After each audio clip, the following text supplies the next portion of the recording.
itulah mengapa KPU kemudian sekarang sedang mempersiapkan penggunaan e-rekap. E-rekap salah satunya untuk menjaga itu tadi, tetap transparan, akurat, punya integritas. Jadi kualitas pemilu kita secara keseluruhan itu nanti bisa terjaga. Nanti sudah dibuka, dijalankan 6 Juni gitu ya. Tiba-tiba di tengah perjalanan terjadi problem pandemi ini lagi. Lalu berhenti lagi. Itu energi yang kita keluarkan terlalu besar. Waktu, tenaga, termasuk uang. Saya sarankan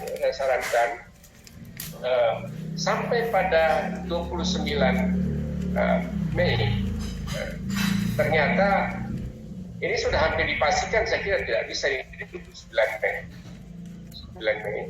Karena ketika mulai 29 Mei, KPU harus sudah bergerak semua. Bergerak, melatih aparatnya, sosialisasi, kemudian dan lain sebagainya sudah, dan masing-masing pasangan calon itu sudah harus bergerak. Segera melakukan, kalau mau Mei ini berakhir, pengetatan terhadap PSBB. Jadi pembatasan sosial berskala besar ini mesti justru diketatkan kalau menurut saya.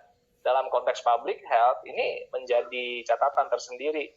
Kalau misalnya yang kemarin itu kita bilang sudah berhasil, maka berdasarkan studi kajian epidemiologi itu kurvanya belum menunjukkan penurunan atau landai yang penurunan yang signifikan, masih justru menunjukkan kenaikan kasus di Indonesia. Maka isu atau wacana relaksasi PSBB ini perlu dipertimbangkan. Ya, ini memang agak ironi ya. Ironinya itu kenapa? Karena Perpu keluar dengan 3 pasal, dan kalau kita bisa klaster, 3 klaster pengaturan baru, tetapi Perpu luput memberikan cantelan kepada KPU otoritas untuk mengatur pilkada yang kompatibel dengan masa pandemi COVID-19.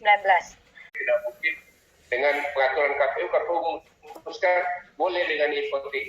Itu sangat berisiko bagi konstitusionalitas penyelenggaraan pemilu kita tanpa mitigasi pengubahan undang-undang yang ada. Jadi bisa diurut dari tata cara yang ada, yang bisa dilakukan dengan ijtihad atau diskresi, dan ada tentu yang tidak bisa, yang sudah pasti ditentukan oleh undang-undang yang tidak bisa diubah, harus dengan mengeluarkan perpu lagi. Saya kira nggak apa-apa. Jadi dengan konsultasi itu saya kira akan melahirkan suatu kesimpulan apa yang harus dilakukan. Karena tadi belum lagi nanti kita lihat perkembangan dari banyak negara bahwa betul sudah banyak dibuka, mungkin bisnis bisa dibuka dan lain sebagainya, tapi aspek keamanan dari penyelenggara yang bersentuhan dengan orang banyak di seluruh Indonesia itu juga menjadi problem. Karena itu aspek-aspek ini harus ada mitigasi pengaturannya yang memungkinkan dalam kondisi seperti itu. Pak Eko, Pak Hamdan, nggak bisa kita itu berakhir tuh artinya zero COVID ya. Tapi kan undang-undang mengatakan berakhir itu adalah berakhirnya status bencana nasional COVID-19.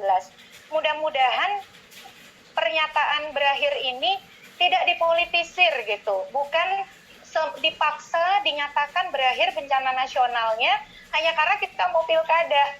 Padahal kondisi faktual, kondisi objektif bencana nasional pandeminya tuh belum berakhir gitu. Tahapan itu pasti akan melibatkan masyarakat, penyelenggara dalam ruang publik yang terbuka. Karena itu keamanan dan pelindungan keamanan, terutama kesehatan bagi rakyat, dan terlebih kepada penyelenggara yang terlibat langsung dalam proses pemilu, dan mereka merupakan kewajiban tanggung jawabnya mau tidak mau. Ini mana yang mau kita selamatkan dulu?